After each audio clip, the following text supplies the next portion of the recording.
அனைவருக்கும் வணக்கம். என்னுடைய சேனலை பார்க்குற அனைவருக்கும் நன்றி சொல்லணும் அப்படின்னு நான் ஆசைப்பட்டேன். என்னுடைய கதை பிடிச்சதுன்னா நீங்கள் ஒரு லைக் போட்டிங்கன்னா அது எனக்கு ஒரு மோட்டிவேஷனாக இருக்கும்.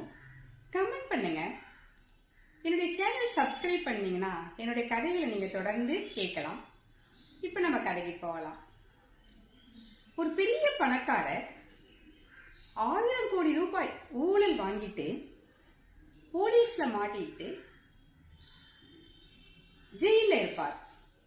அவரு வழக்கு கோர்ட்டுக்கு வரும். அப்ப கோர்ட்ல நீதிபதி, உங்களுக்கு 70 வயது இருக்கும் போல, நீங்க சாப்பிட்டீங்களா அப்படின்னு கேட்பாரு. இல்ல, நான் இன்னும் சாப்பிடல அப்படின்னதும், சரி 5 இட்லி சாப்பிட்டுட்டு வாங்க அப்படின்னு சொல்லிட்டு இட்லி வாங்கி கொடுக்க சொல்லுவார்.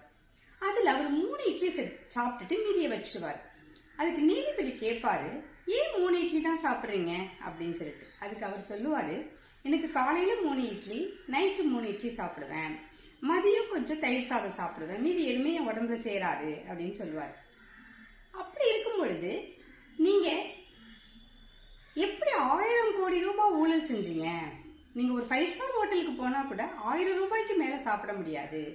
இந்த காசை எதுக்காக சேர்த்து வைக்கிறீங்க அப்படின்னு கேட்பாரு. அதுக்கு அவர் சொல்லுவாரு, என்னுடைய சந்ததியினருக்காக நான் சேமிச்சு வைக்கிறேன் அப்படின்னு சொல்லுவார். அதுக்கு நீதிபதி சொல்லுவாரு, உங்களுடைய பேர குழந்தைகள், உங்க மகன்கள் மேல உங்களுக்கு நம்பிக்கை இல்லையா? அவங்க உழைச்சு சாப்பிடுவாங்க அப்படிங்கிற நம்பிக்கை இல்லையா உங்களுக்கு அப்படின்னு கேட்பார். உங்க குழந்தைங்களுக்கு நீங்க நல்ல கல்வி, ஆரோக்கியமான உடல்நிலை, நல்ல பண்புகள், கடினமாக உழைக்கணும் அப்படிங்கிற அந்த பண்பு, இதெல்லாம் நீங்க கற்றுக் கொடுத்தீங்கனாலே அவங்க கடின உழைப்பால முன்னேறுவாங்க அப்படின்னு சொல்லுவாரு நீதிபதி.